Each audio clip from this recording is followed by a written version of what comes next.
Mi vida se vino abajo por completo cuando la heroína se apoderó de mí. Durante casi una década fui esclavo de esta droga, sin poder ver salida. Ya había visto a varios médicos, probado tratamientos, pero nada funcionó. Hasta que, una noche, acostada en la cama, me miré los pies y vi una serpiente gigante enroscada en el borde del colchón. Cuando volví la cabeza, noté serpientes bebés arrastrándose a mi lado, como si me estuviera hundiendo en arenas movedizas, pero en lugar de arena, había serpientes trepando por mi cuerpo. Fue aterrador. Poco después me desperté en el hospital y una enfermera increíblemente hermosa estaba a mi lado. Era la mujer más hermosa que jamás había visto. De repente una voz dentro de mí susurró: «Pon a prueba el espíritu». Sin pensarlo dije: «En el nombre de Jesús, ¿quién eres?». Al instante, sus ojos se volvieron negros como la noche, sus dientes se convirtieron en cuchillas afiladas y se contorsionó de una manera aterradora.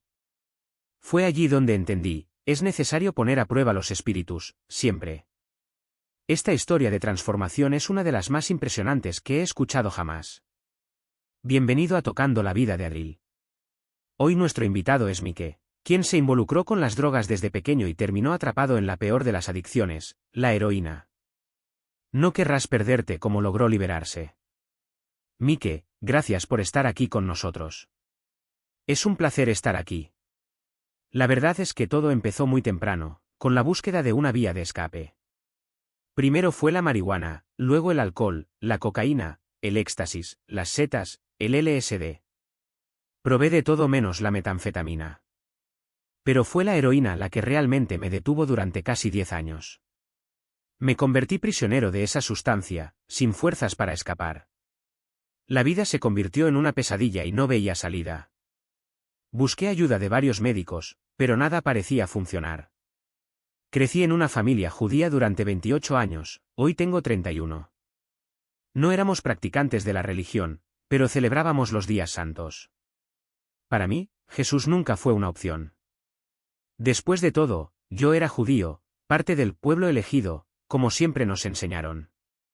¿Por qué debería buscar otra fe?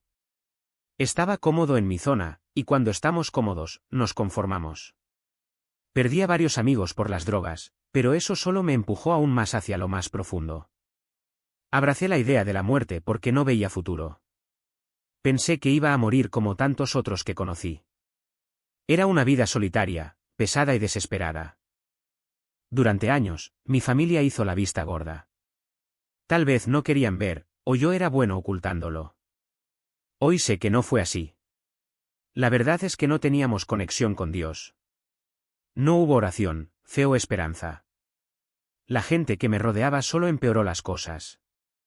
Entre 2014 y 2016 trabajé como ayudante de fontanero y mis compañeros también eran adictos. En 2014, pasé 6 días en una clínica de desintoxicación, pero solo pasé de la heroína a la Suboxone. Si no lo sabes, es un medicamento que pospone la abstinencia para otro día, una muleta, no una solución.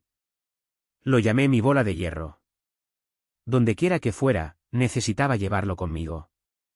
La abstinencia era un infierno, dolores en el cuerpo, temblores, piernas inquietas.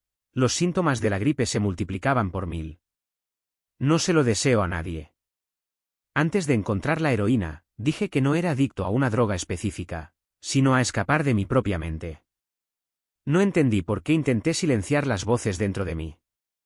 Más tarde, Jesús me revelaría la respuesta. Pero en ese momento, Él era lo último que buscaba. ¿Por qué buscaría algo diferente? Después de todo, yo era judía, parte de un pueblo especial. No necesitaba nada más. Hablé con varios médicos de Suboxone, pero me echaron de al menos 3 clínicas porque, aunque tomaba la medicación, seguía consumiendo heroína. Me hicieron pruebas de drogas y siempre salí positivo. Incluso me amenazaron con decírselo a mi familia, yo ya era mayor de edad, entonces necesitaban mi autorización. Por supuesto que no lo hice. No quería afrontar las consecuencias. Terminé buscando otro médico y aprendí a jugar con el sistema, consumía heroína, pero la dejaba unos días antes de la prueba para limpiar mi sistema. Estaba cansada de vivir así, agotada de ser una esclava. En un grupo de narcóticos anónimos, que no es cristiano pero enseña valores importantes, aprendí una frase que nunca he olvidado: cansado de estar cansado. Eso es exactamente lo que sentí. Entonces le hice una promesa a mi médico, para 2022 estaría libre de opiáceos.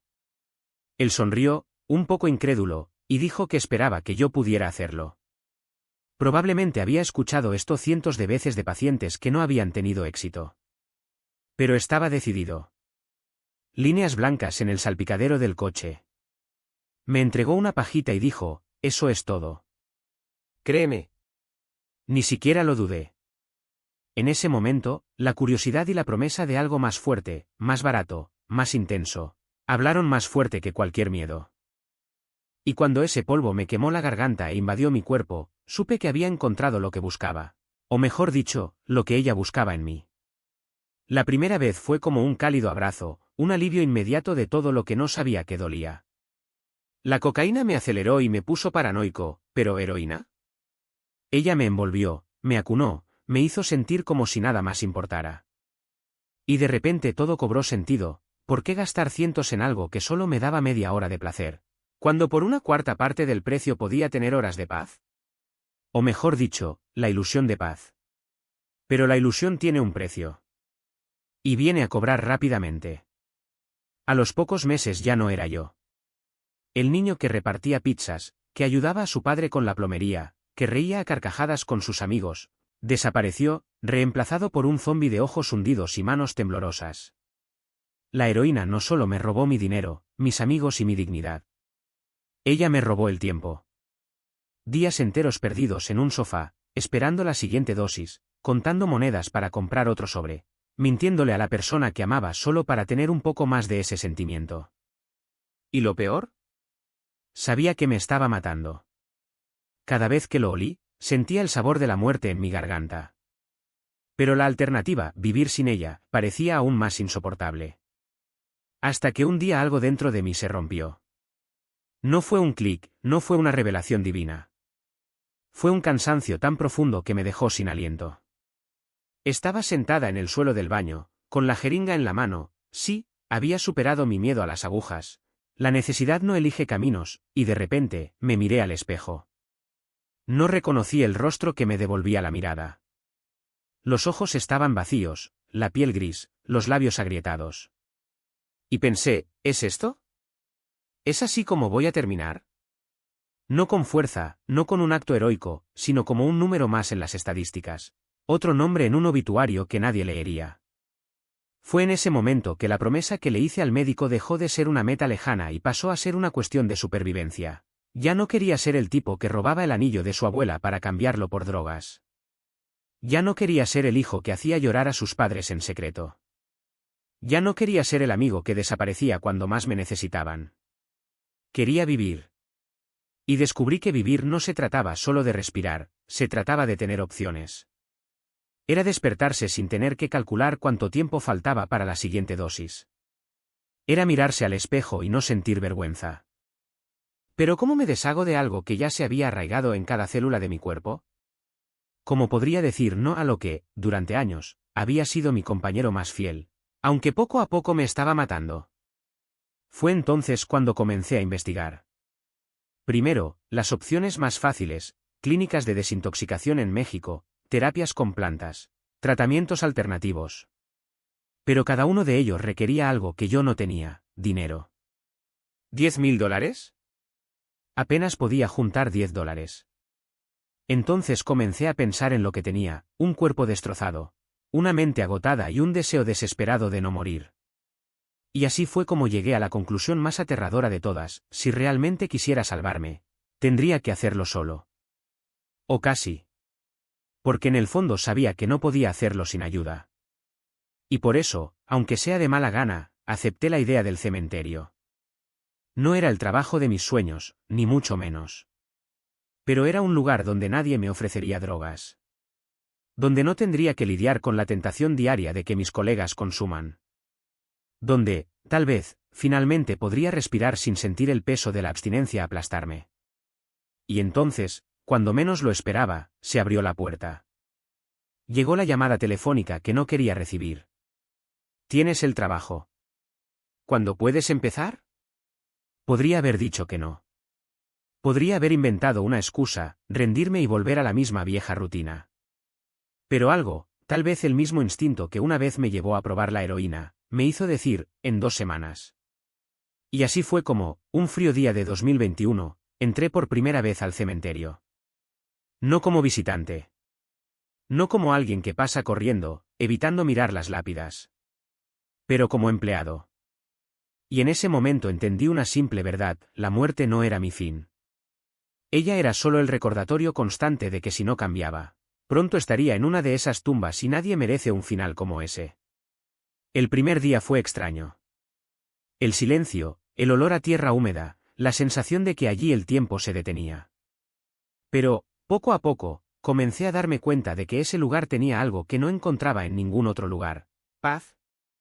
No la falsa paz de la heroína, que duró unas horas y dejó después un vacío mayor. Pero verdadera paz. La tranquilidad de saber que, por unas horas al día, no necesitaba pensar en drogas, dinero, mentiras. Solo necesitaba cavar, podar, limpiar. Y por primera vez en años, eso fue suficiente.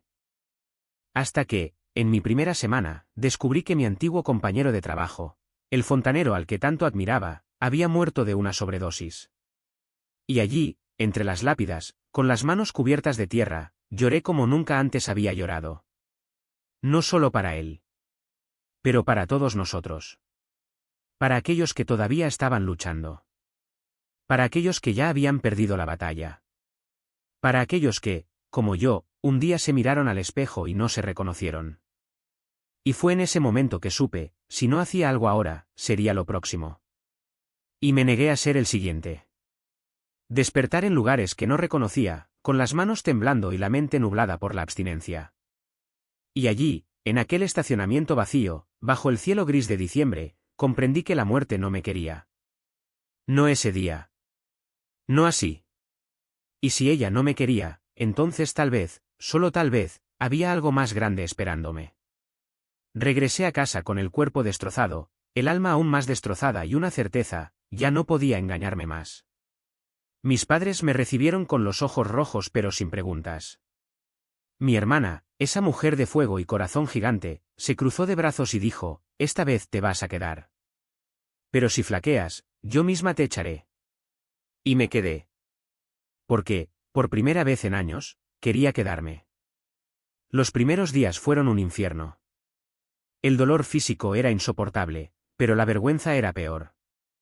Me acurruqué en la ducha, dejando que el agua hirviendo me quemara la piel, como si eso fuera a borrar lo que había hecho. Robado. ¿Mintió? Traicionado. Cada recuerdo era un puñetazo en el estómago y me lo merecía cada uno de ellos. Pero allí, entre los espasmos y las lágrimas, comencé a escuchar una voz que no era de culpa. Fue bajo, casi un susurro, pero insistente: no tienes que ser así para siempre. Fue entonces cuando regresé al cementerio. No como un fantasma, sino como alguien que todavía respiraba, apenas. Mis compañeros me miraron de reojo, como si esperaran que colapsara en cualquier momento. Y, muchos días, realmente me derrumbé. Me quedaba dormido en medio de una excavación, despertando con la pala en la mano y la tierra sobre las rodillas. Una vez, un funeral casi termina conmigo desmayado junto al ataúd. El sacerdote me dirigió una mirada que mezclaba lástima y desaprobación, y supe que él lo sabía. Todos lo sabían. Pero algo cambió cuando comencé a cavar las tumbas. No fue solo el trabajo manual, el sudor que corría por mi espalda mientras hundía la pala en la tierra. Fue silencio. Ese silencio pesado, lleno de cosas no dichas, que solo los muertos conocen. Y, poco a poco, comencé a hablar con ellos. No en voz alta, no al principio. Pero cuando nadie miraba, me agaché junto a una lápida y dije: sé lo que es sentirse solo.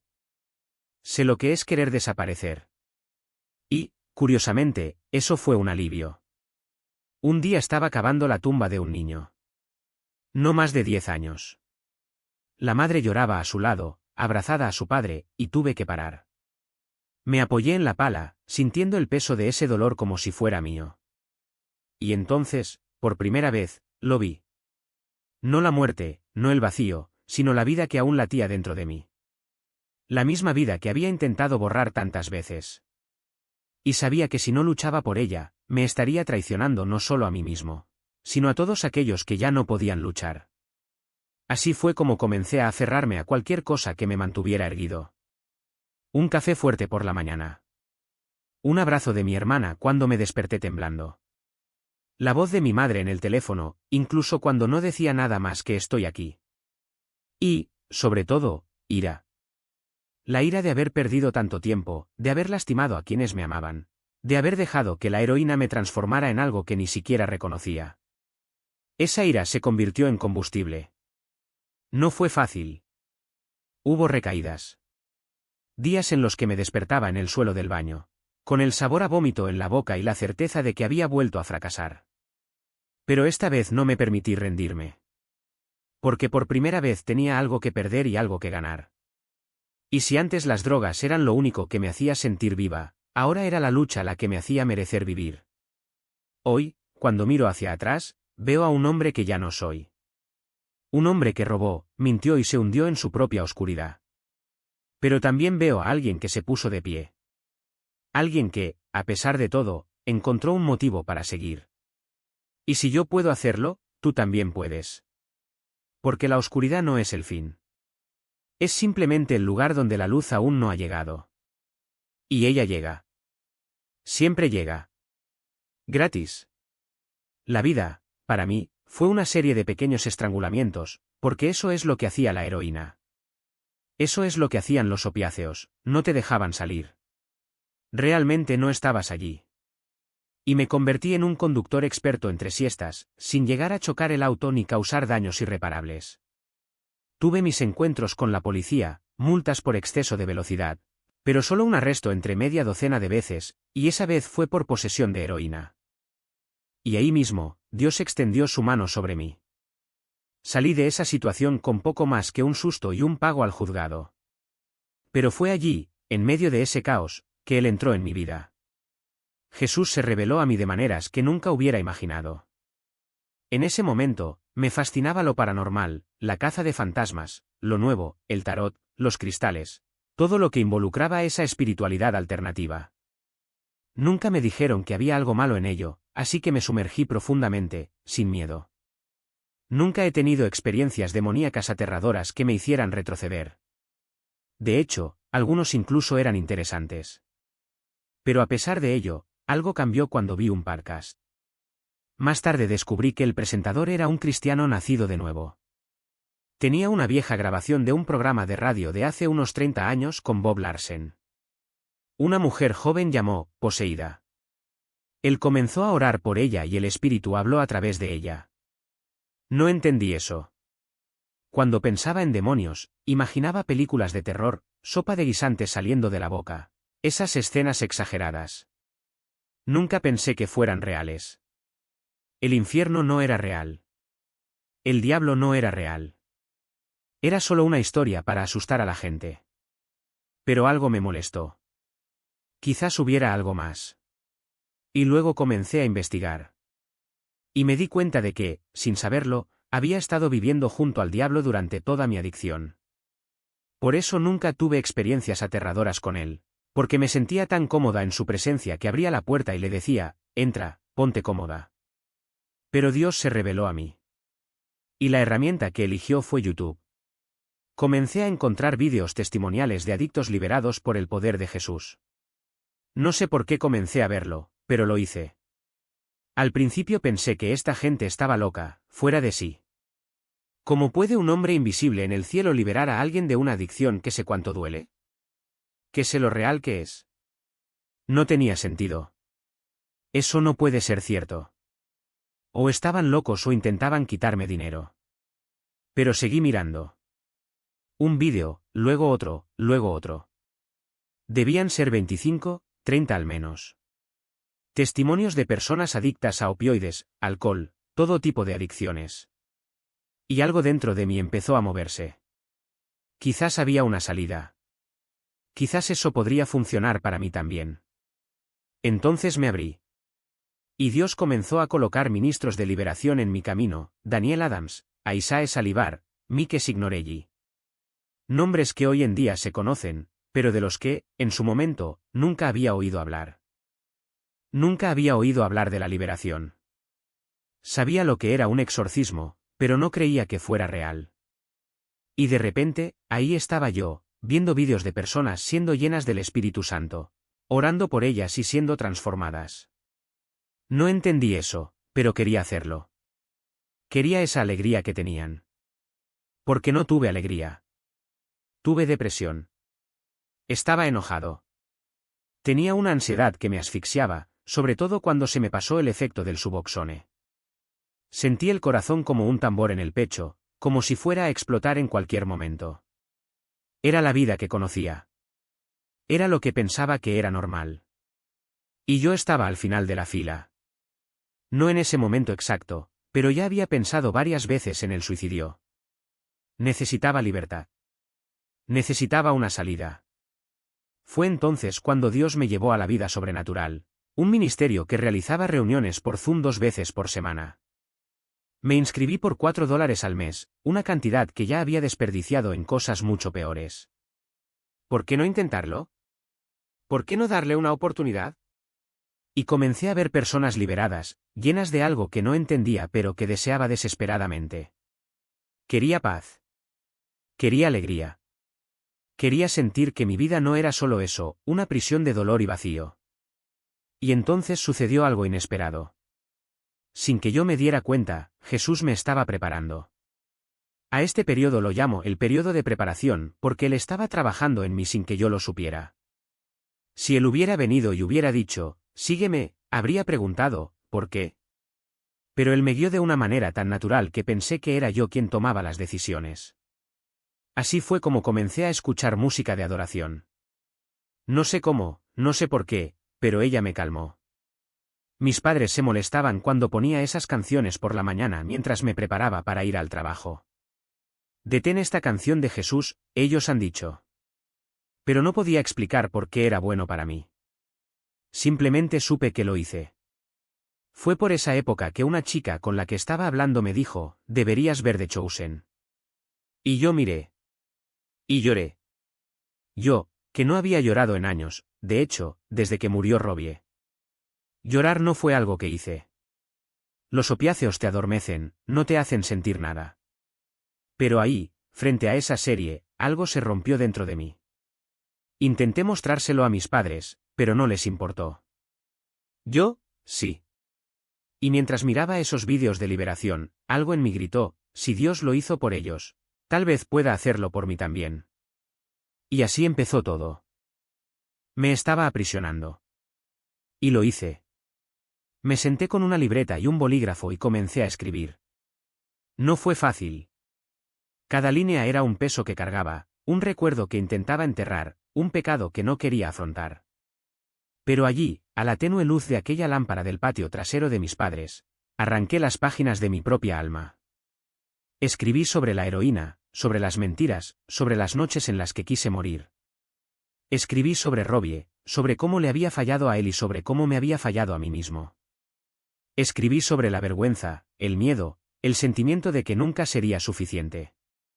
Y al final, cuando miré esa lista, me di cuenta de que no eran solo palabras escritas en papel. Eran cadenas. Y quería que se rompieran. Llegó el 21 de octubre. Estaba nerviosa, pero también había algo dentro de mí que ardía con una extraña certeza. No era la misma ansiedad que antes de consumir, no era la desesperación de alguien que busca una salida. Era algo más profundo, como si una parte de mí ya supiera lo que se avecinaba. Me uní a la llamada de Zoom y Chris apareció en la pantalla. Tenía una sonrisa tranquila, de esas que te hacen sentir bienvenido incluso si nunca antes has visto a esa persona. Y luego comenzó a orar. No fue como la primera vez.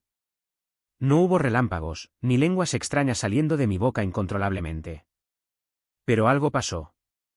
Fue como si una mano invisible comenzara a tirar lentamente de las cadenas que había enumerado. Uno por uno. Mencionó todo lo que había escrito y con cada palabra sentí que algo se aflojaba dentro de mí. Cuando llegó al nombre de Robbie, lloré. No eran lágrimas de tristeza, sino de alivio. Como si, por fin, pudiera respirar sin cargar con el peso de la culpa. Cuando hablaba de heroína, era como si se disipara la niebla. Ya no sentía el deseo ardiente, la necesidad desesperada. Fue como si, de repente, pudiera mirar esa sustancia y no sentir nada más que lástima. Lástima por quien todavía estaba atrapado con ella. Al final de la oración, Chris me preguntó, ¿cómo te sientes? Y no supe cómo responder. No había palabras para describir eso. Era como si hubiera pasado años viviendo en una habitación oscura y de repente alguien hubiera abierto las cortinas. La luz dolía, pero era un dolor agradable, un dolor de renacimiento. Le dije que me sentía ligero. Y era verdad. Por primera vez en años, no sentí el peso de mi propia existencia. Pero la batalla no había terminado. Al día siguiente me desperté con unas ganas absurdas de usarlo. No era un deseo físico, no era abstinencia, era peor. Era como si el diablo me susurrara al oído, ¿de verdad crees que esto va a durar? ¿Crees que Dios realmente se preocupa por ti? Luché. Cogí mi teléfono y comencé a leer los versículos que había guardado, a escuchar música de adoración y a recordar ese sentimiento de libertad. Y entonces, de la nada, me invadió una paz. No fue una paz fabricada, no fue una ilusión. Fue real. Y supe, en ese momento, que Dios no me había abandonado. En los días siguientes, algo cambió. No sucedió de la noche a la mañana, pero fue constante. El deseo de consumir ha disminuido. Los dolorosos recuerdos perdieron su poder de paralizarme. Y, lo más increíble de todo, comencé a sentir algo que no había sentido en años, esperanza. No era la esperanza vacía de quienes esperan un milagro lejano, sino la esperanza firme de quienes se saben transformados. Todavía tuve días difíciles, todavía tuve momentos en los que volvían las dudas. Pero ahora tenía algo que no tenía antes, certeza. La certeza de que Dios estaba conmigo. La certeza de que, pase lo que pase, no estaba solo. Y entonces, como si todo estuviera siendo orquestado por una mano invisible, las cosas empezaron a encajar. La niña que me llevó al bautismo me presentó una iglesia. Un amigo de la infancia, a quien no había visto en años, me invitó a un grupo de estudio bíblico. Y de repente tuve una comunidad. Personas que me entendieron, que no me juzgaron, que me apoyaron. Personas que, como yo, habían sido quebrantadas y estaban siendo restauradas. Hoy, cuando miro hacia atrás, no puedo creer cuánto he cambiado. No soy perfecto. Todavía tengo luchas, todavía tengo días malos. Pero ya no soy el mismo. Ya no soy el niño que se ahogó en heroína, que rezó para morir, que no vio salida. Soy alguien que ha sido encontrado. Alguien que fue amado cuando no lo merecía. Alguien que descubrió que, incluso en medio del desierto, Dios elige granos de arena para transformarlos en diamantes. Y si estás leyendo esto ahora mismo, si estás atrapado en algo, ya sea adicción, depresión, culpa, miedo, quiero que sepas una cosa, Dios no se ha rendido contigo. Él no está esperando que seas perfecto para amarte. Él está esperando que levantes la mano, incluso si es solo en Zoom, y digas, te necesito. Porque, al fin y al cabo, la libertad no es algo que nos ganamos. Es algo que nos es dado. Y está más cerca de lo que crees. Las cicatrices que llevamos, las cosas que nos avergüenzan, los errores que nos atormentan. Quizás ahora tengas una lista de ellos, garabateada en el fondo de tu mente, como yo. Cosas que crees que debes confesar, renunciar y dejar atrás antes de que llegue la liberación. Y yo te digo, no esperes hasta estar listo. No esperes hasta tener el coraje de afrontar cada detalle. Dios ya lo sabe. Ya lo ha visto. Y, sin embargo, Él está ahí, con los brazos abiertos, esperando que des el primer paso, aunque sea tembloroso, aunque sea con lágrimas en los ojos. Recuerdo el día en que todo cambió. Me tomé el día libre en el trabajo, como si fuera un compromiso sagrado. La hora prevista era el mediodía, pero para mí era mucho más que eso. Era el momento en el que por fin dejaría de correr. Entré al cobertizo de mis padres, el mismo lugar donde Dios me había encontrado antes, aunque el olor a hierba todavía flotaba en el aire. No sé por qué volví allí. Quizás porque, en el fondo, sabía que ese era el lugar donde las cosas debían resolverse. Preparé mi celular, abrí Zoom y comenzamos. La primera hora fue de resignación. Una a una, Fueron nombradas las cosas que cargaba, las adicciones, las mentiras, las heridas que ni siquiera sabía que existían. Y luego vino la oración. La liberación. Cuando el pastor empezó a orar, algo dentro de mí se rompió. No recuerdo todo. De hecho, no recuerdo casi nada. Lo único que sé es que cuando desperté, la grabación estaba ahí y lo que vi me asustó. Porque no fui yo. No era mi voz. No era mi cara. El primer espíritu que se manifestó fue Jezabel. ¿Cómo entraste?, preguntó el pastor. Y la respuesta llegó, prolongada, como si cada palabra doliera. Sufrió abuso sexual cuando tenía 8 años. Por un amigo de la familia. No lo recordaba. No hasta ese momento. Pero allí, en la pantalla, estaba la verdad que mi mente había enterrado. Y, sin embargo, lo perdoné. No para él. Para mí. Porque el perdón no se trata de quien nos lastimó, sino de quienes seremos después. Luego vino Leviatán. Un espíritu de ira, de orgullo, de todo lo que había usado para protegerme. Gritó. Grité. Y aún así nadie vino. Ni mis padres, que no estaban en casa, ni los vecinos. Como si Dios hubiera colocado una burbuja a mi alrededor, amortiguando el sonido de mi propia batalla. Porque él sabía que necesitaba pasar por eso. Que necesitaba ganar. Paizan fue el siguiente. Brujería. Drogas. La esclavitud que yo llamé adicción, pero que en realidad era una corriente espiritual. Muchos no entienden esto, piensan que es solo química, solo debilidad. Pero no lo es. Es la guerra. Y había perdido todas las batallas hasta ahora. Hasta que, ese día, se hizo realidad la última lectura de tarot que me hice. Las cartas decían, algo grande se avecina. El enemigo lo sabía. Sabía que se le estaba acabando el tiempo. 77 espíritus me abandonaron ese día. Jezabel, Leviatán, Pitón, ansiedad, depresión, odio, suicidio, nombres que ni siquiera sabía que llevaba. Y cuando terminó, pensé que era libre. Pero todavía había un peso en mi pecho. Entonces, con el fuego del espíritu aún ardiendo en mí, me levanté, caminé hacia el bote de basura y comencé a declarar, ya no tienes poder sobre mí. Déjalo en el nombre de Jesús. Grité. Tosí. Y de repente, el peso desapareció.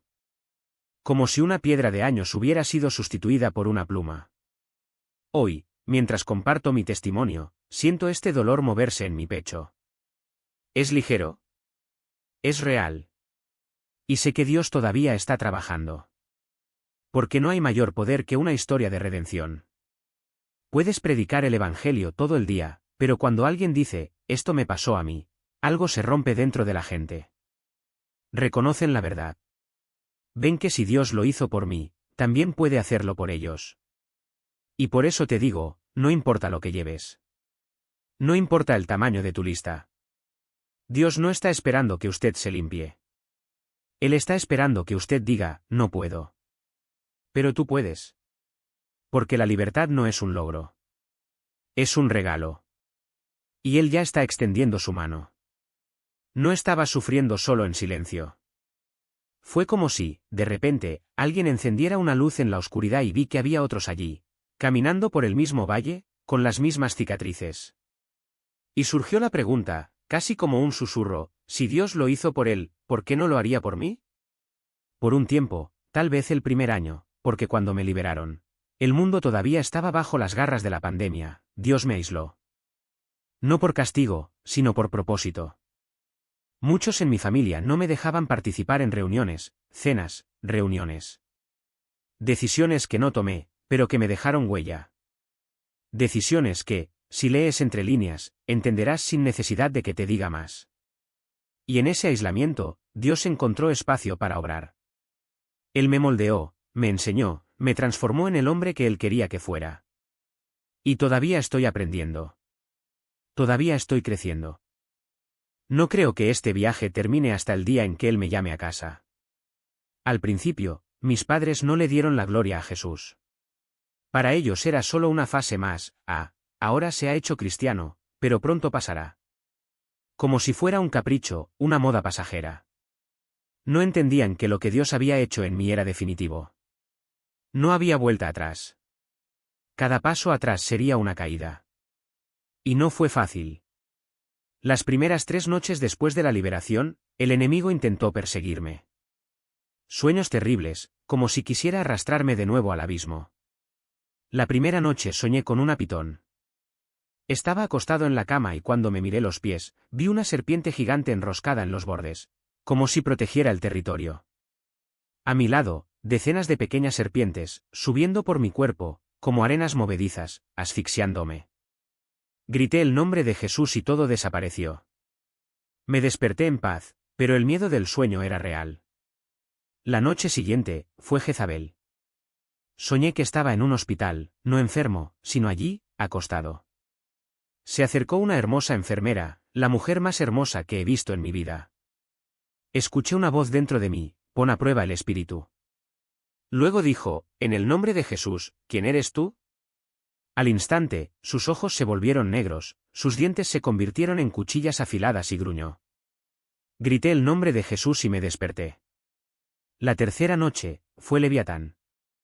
Soñé que estaba en el océano, a decenas de metros de profundidad.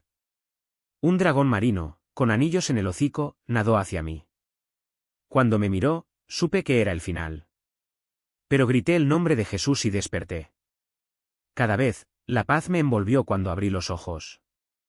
El enemigo intentó asustarme, pero Dios ya había vencido. Pero el sueño que nunca olvidaré ocurrió en la Navidad de 2021. Estaba pescando en el mar de Galilea, reconocí el lugar porque ya había estado allí, en 2017, en un programa que lleva a jóvenes judíos a Israel. En ese sueño lanzo la red, como en tiempos de Pedro. Entonces escuché una voz detrás de mí, sigue pescando y yo te ayudaré. Me di vuelta y allí estaba Jesús, de pie en la barca, con una túnica blanca que brillaba como un arco iris de aceite en el agua. Su rostro era pura luz, pero sabía que estaba sonriendo.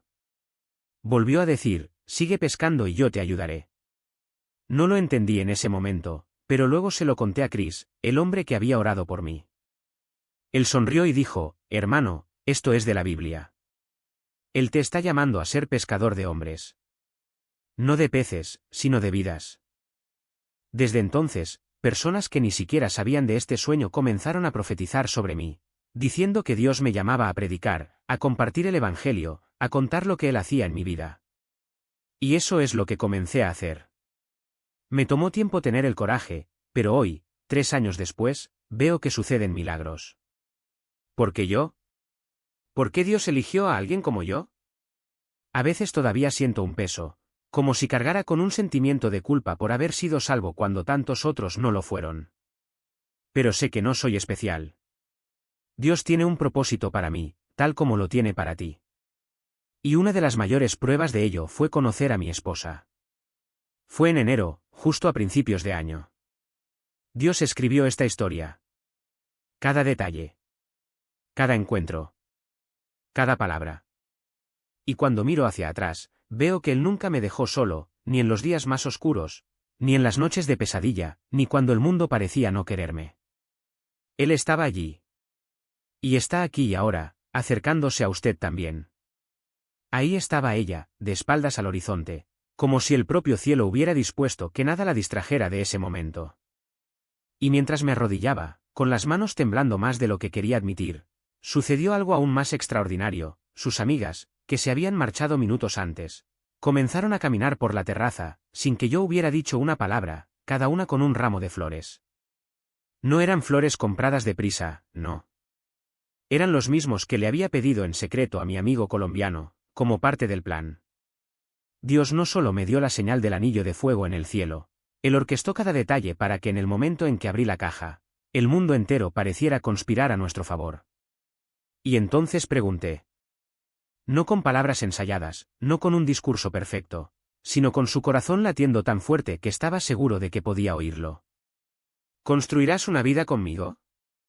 No una vida fácil, no una vida sin cicatrices, sino una vida donde la gracia de Dios es mayor que todos nuestros errores. Y cuando dijo que sí, no fue solo un sí para mí. Fue un sí a la historia que Dios ya había comenzado a escribir mucho antes de que nos conociéramos.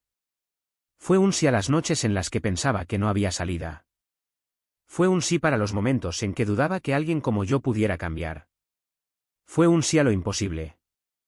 Hoy, cuando miro el anillo que tienes en la mano, no veo solo oro y diamantes. Veo el milagro de un hombre que un día se ahogó en heroína y hoy despierta al lado de la mujer que Dios eligió para él. Veo pruebas de que no importa lo lejos que hayas llegado, no importa lo destrozado que estés. Si Dios tiene un propósito para ti, no se dará por vencido. Él utilizará incluso tus peores decisiones, incluso tus momentos de desesperación, para llevarte exactamente a donde necesitas estar. Y si estás leyendo esto ahora mismo, si te sientes perdido, si crees que ya has cometido un error, quiero que sepas una cosa: Dios no ha terminado contigo. Él no te trajo aquí para abandonarte. Quizás, como yo, necesites una señal. Quizás necesites que alguien crea en ti cuando tú no crees en ti mismo. Pero una cosa es segura: Él está trabajando detrás de escena en tu vida, incluso cuando tú no lo ves. Y cuando menos lo esperes, Él te sorprenderá. Porque el Dios que me sacó de las tinieblas y me dio una esposa es el mismo Dios que se está acercando a ti ahora mismo. La pregunta es, ¿confiarás? Vinieron porque conocían el plan, pero no sabían cuándo.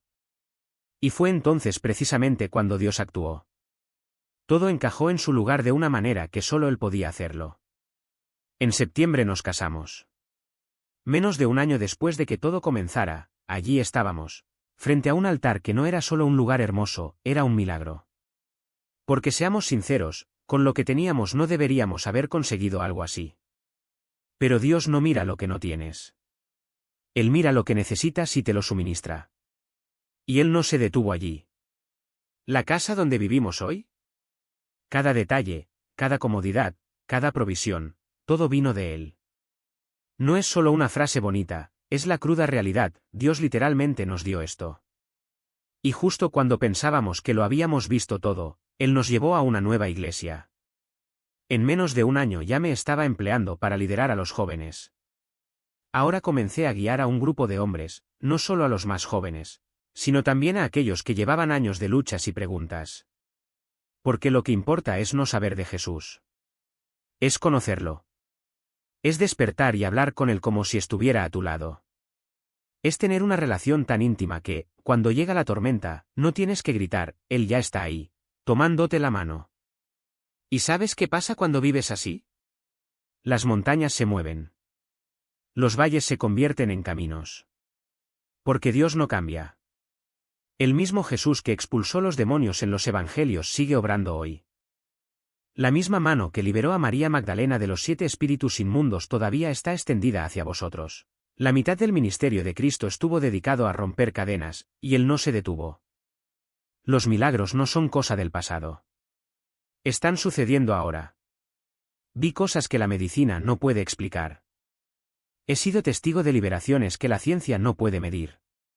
Porque para Dios no existe nada imposible.